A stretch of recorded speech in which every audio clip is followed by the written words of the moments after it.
such a gorgeous spring day. It's Sunday morning. I know my cup says Aloha Fridays. I love this cup. I got this in Hawaii, but it's not Friday.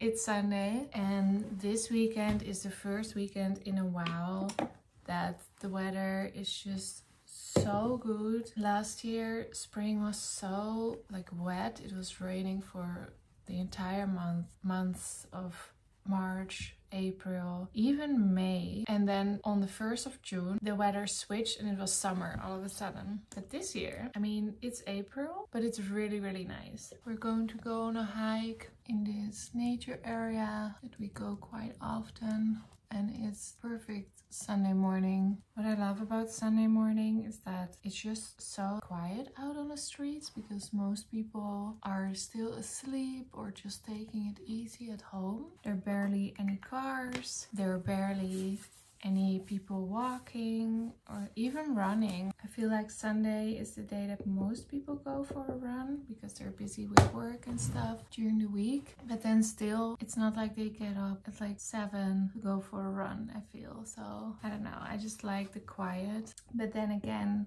I also like the hustle and bustle of a big city. So I'm always kind of like, what do I like better? And I'm getting more and more to the conclusion that it's the variation that I like. I mean, if you have like a really busy Saturday full of social stuff and you're in a big city and stuff like that, that's great. But then on Sunday, I'm going to need some quiet time and some nature to balance it all out. Lately, I've been really thinking that everything is about the balance. And I know some people don't like that word, but it's like if you do, for example, if you go for a run on Monday, then the next day I don't want to go for a run, but I still want to move my body, so maybe I do some Pilates, and then maybe the day after I'm sore from the run and Pilates and I just do some yin yoga, or I just go for a walk or something. So it's not, for me it doesn't work to do the same every day. And it's the same with if I'm working from home for a couple of days, then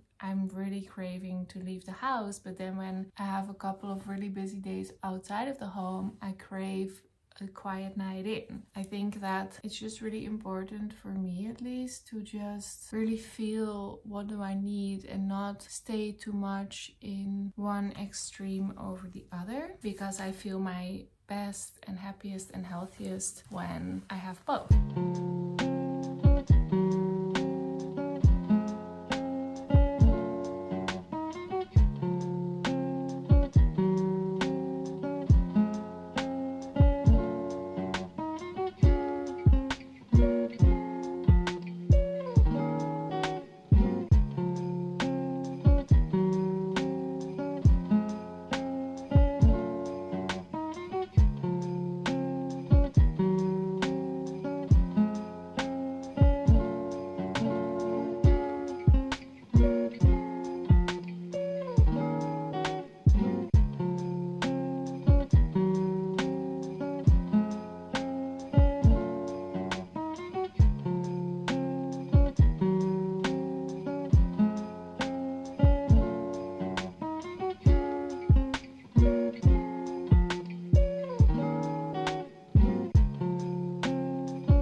It's a beautiful spring morning. The sun is out, there are insects everywhere in a good way because then you know the biodiversity is good. At least that's what Arjan is going to research if it's good, but it's a good sign. And you can hear the birds, and the sheep have little lambs, little babies. So it's a perfect spring morning. The geese are flying. Yeah. It's geese? Yes. Yeah. So we really enjoy it.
We just got home and now we're going to make a little brunch for us to eat. We got some like little breads and croissant for the oven.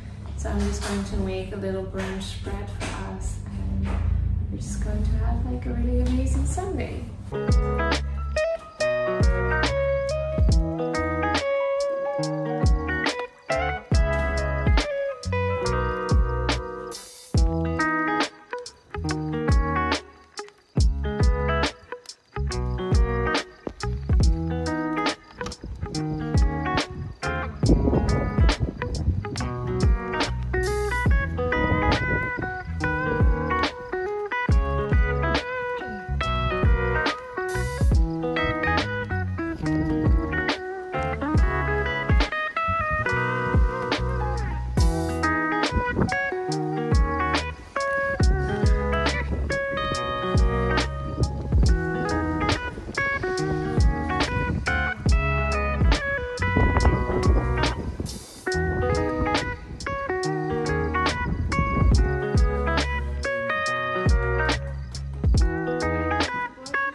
Feels so good to run.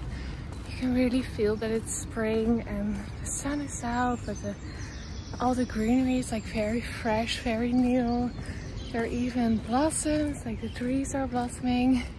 It just feels so great to start my day like this. After running in winter, when spring comes, it just feels so much better.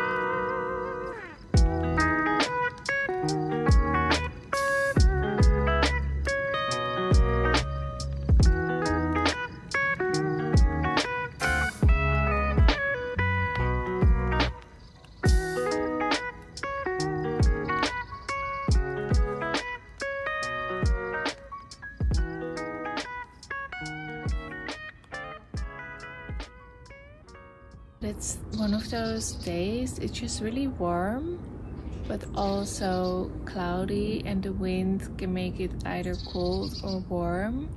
So if you're kind of out of the wind, it's really nice, but then if you're in the wind and it's cold, then it can get cold, like a typical spring day. In spring, if the sun is shining and it's warm, now. You just need to go outside now because it might be different in an hour or two, is what I've noticed. So every time the weather is nice, I just go outside almost immediately if I can. Of course, sometimes you can't, but if you can, I do.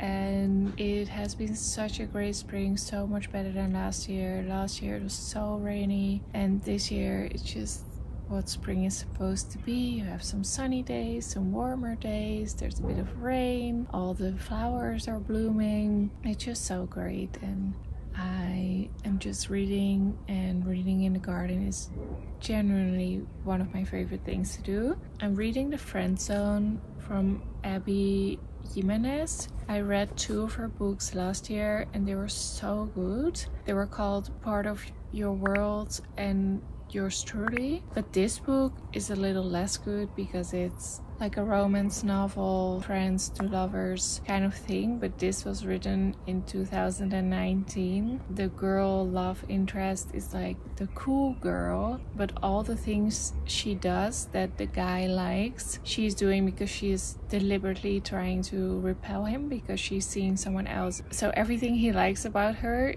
is not her, it's just something she's doing on purpose. So I feel like the book isn't really very current, but Abby is a good writer, so it's good enough to finish, but I definitely wouldn't recommend. So I just hope that maybe she has written some other books that are more current, but you know, like the cool girl thing and not like other girls. I know that was more compelling a few years ago. I'm also reading The Mountain Is You by Brianna Wiest. This is also my first book from her. She's written a lot of really popular books. I didn't realize they were all from the same person. So I'm reading this one, and this book is really, really good. It's like a self-improvement book, and it's about transforming self-sabotage into self-mastery. This book is just really hitting it where I need it. So last month, which I think is very typical, like end of winter, I was feeling very uninspired. When spring comes, you kind of wake up and get back into your inspiration. I was like, I just need to read like a really good book to get myself inspired. And then I saw this one and I was like, I'm just gonna get it. I just had a good feeling about it. I've seen it around before, but I never felt like, oh, I want to read this. I've read so many self-improvement books in my life. I feel like after a certain point you've read so much that a lot of books you just are so basic. I was reading why has nobody said this to me before or something. I'm like, I can't read this. It's like it doesn't have new information for me. It's just very simple and basic. Whereas this book, I feel like every time I feel like, oh no, I know this, she puts it in a way that I'm like, oh, that's right. And I feel like this is a book that I could read over and over again and feel inspired over and over again. It's really good. I'm loving it. So I always read like a few different books at the same time. I think if you follow me on Goodreads, I read like 14 books at once. I just finished Adultery by the writer of The Alchemist. It's the same writer, Kulo or something is his back name. Is his last name. But I've just finished that. It was really good and bad at the same time, which was interesting. And now I'm reading Friend Zone. At the same time I'm reading this.